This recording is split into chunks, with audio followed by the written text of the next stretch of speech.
2 মাস হয়েছে। হাঁটো তো দেখি ভাই। আমি কি একদিন দিনে করছিলাম না পর পর না করছিলাম? একদিন গ্যাপ দিয়েছিলেন একদিন গ্যাপ হ্যাঁ। করছিলাম না। ও আবার ব্যায়ামটা করো। জি স্যার কন্টিনিউ করি 1 হ্যাঁ। আওয়ার 10 মিনিট করি স্যার। হ্যাঁ, আর একটু পারলে বেশি করো। বসো, তুমি ভালোই আছো। কিন্তু একটা স্যার সবাই ঠিক আছে এদিকে একটু রোগটা আর কি পেশা টান দেয়। হ্যাঁ টান দেয়। আচ্ছা, ঠিক আছে। এই আর কি। এমনি সব আর কিছু এভাবে ভালো। স্যার স্বাভাবিকভাবে এভাবে ঘুমাই এখন তো না, গা তো তো নেই। একদম হ্যাঁ, মাছ ভয় খেলে করে। না, অসুবিধা নেই। মাছ আলহামদুলিল্লাহ আজকে খেলে 4 তলার থেকে স্যার নিচে নেমে আসছি। না করতে পারবো না, সমস্যা নেই।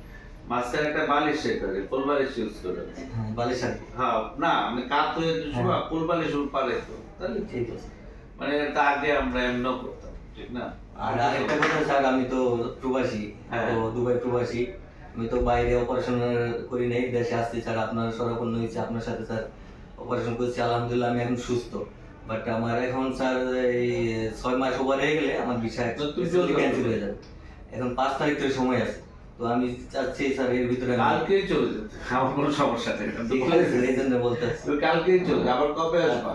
আর বছর হয়তো 1 বছর বা আসো, অসুবিধা নেই, 1 বছর পরে আবার follow up দিয়ে করবো, দিচ্ছি স্যার। এখন, কিন্তু তুমি ব্যায়ামটা করো। ব্যায়ামটা ব্যায়ামটা স্যার এই করবে। সাধু ভাই যে ব্যায়ামটা দেখাইছে হ্যাঁ, ওইটাই ওই কন্টিনিউ ব্যায়ামটা করবে ওইটাই ব্যায়াম। এভাবে স্যার প্রত্যেকদিন 1 ঘন্টায় 10 মিনিট আর এরকম করো, তুমি মিনিমাম 10-20 মিনিট করে দিনে 2 বার করো অন্তত, হ্যাঁ? ঠিক আছে ওকে, থ্যাংক ইউ, ভালো থাকবে।